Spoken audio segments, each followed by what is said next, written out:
নমস্কার, আমি tarot reader, healer, numerologist and law of attraction coach Ishita. Easy সমাধান YouTube চ্যানেলে আপনাদের জানাই স্বাগত। ইতিমধ্যে আপনাদের কাছে হয়তো প্রচুর পরিমাণে ভিডিও অলরেডি চলে এসেছে যে শিবরাত্রি উপলক্ষে আপনাদের কি মন্ত্র জপ করতে হবে, রাশি অনুযায়ী কি করতে হবে, বা কি নিয়ম বা বিধি রয়েছে পুজো করার। এই নিয়ে আমি আজ এই ভিডিওতে কোনো কথা বলবো না, কিন্তু যদি কেউ জানতে চান বিধিবদ্ধভাবে কিভাবে আপনারা পুজো করতে পারেন, নিজে নিজে কি করে করবেন, সেই রিলেটেড ভিডিও আমি না হয় ডেসক্রিপশন বক্সে দিয়ে দেব, আপনারা চেক আউট করে নিতে পারেন। তবে আজকে যে কথাটি আমি বলতে এসেছি বা যেটি আপনাদের কাছে অনুরোধ করব সেটি হচ্ছে যে শিবরাত্রির দিনে আমরা মনে করি শিব এবং শক্তির মিলন ঘটে। যারা বিজ্ঞান ভৈরব তন্ত্র বইটি পড়েছেন তারা এই বিষয়টি আরও ভালো করে বুঝতে পারছেন বা বুঝতে পারবেন। আমাদের দেহের মধ্যেই কিন্তু শিব এবং শক্তির মিলন ঘটে।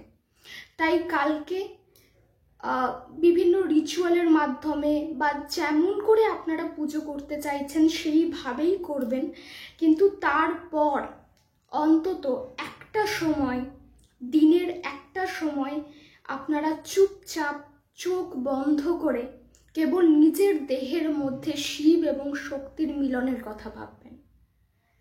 একদম বেস চক্রা থেকে ক্রাউন চক্রা পর্যন্ত একটা সাদা আলো উঠে যাচ্ছে, নিচ থেকে আপনার মাথার উপর পর্যন্ত একটা সাদা আলো উঠে যাচ্ছে। কেবল এটাকে কল্পনা করবেন। যারা একদম পারেন না এগুলো করতে, অন্তত 5 মিনিট কাল চেষ্টা করবেন। আপনাদের দেহের ভিতরে যে শিব রয়েছে, আমাদের দেহের ভিতরে যে শিব রয়েছে, তারও শক্তির সঙ্গে মিলন হওয়ার প্রয়োজন রয়েছে, তারও শক্তির সাথে মিলনের প্রয়োজন আছে। কাল অবশ্যই একটা সময় করে এই ছোট্ট কাজটি করবেন। এই কাজটি করার ফলে আপনাদের ভিতরে থাকা যে অশান্তি, আপনাদের ইন্টারনাল যে ব্লকেজগুলো আছে, যে বাধাগুলো আমরা ভিতর থেকে অনুভব করি, যে মলিনতা আমাদের ভিতরের মধ্যে রয়েছে, যে শক্তিগুলো আমরা এখনো পর্যন্ত উপলব্ধি করতে পারিনি, সেইগুলো আপনাদের কিন্তু উপলব্ধি হতে শুরু করবে। আপনারা সেই জায়গা থেকে একটা নতুন ঊর্জা কিন্তু অনুভব করবেন। এর বাইরে কিভাবে আপনারা করতে পারেন, আর কি কি উপায় আছে এই শিব এবং শক্তির মিলন নিজ দেহের মধ্যে উপলব্ধি করার, বা আর কোন কোন উপায় আমরা করতে পারি, সেই নিয়ে একটা বিশদে ভিডিও আমার আগেই পোস্ট করা আছে, আমি সেটি ডেসক্রিপশন বক্সে দিয়ে দেব, আপনারা চাইলে সেটি দেখে নিতে পারেন।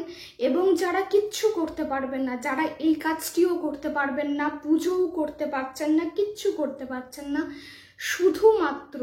শুধুমাত্র ওম মেডিটেটিভ সাউন্ডটা লাগাবেন এবং সেটা শুনবেন। কিছুক্ষণ শুনবেন, কিছুক্ষণ মোবাইল মানে কোনো অ্যাপ না দেখে, কোনো কিচ্ছু না করে শুধু ওই কাজটুকু করবেন। এটাতেই কালকে যে পাওয়ারফুল ডে, কালকে যে ম্যানিফেস্টেশন ডে, বা কালকে নিজের সাথে নিজেকে মিলনের যে ম্যানিফেস্টেশন, সেটা পূর্ণ হবে। সবাই ভালো থাকুন, সুস্থ থাকুন। শুধুমাত্র এটুকু বলার জন্যই আজকের এই ভিডিওটি। এই চ্যানেলটির সঙ্গে যুক্ত থাকুন। নমস্কার।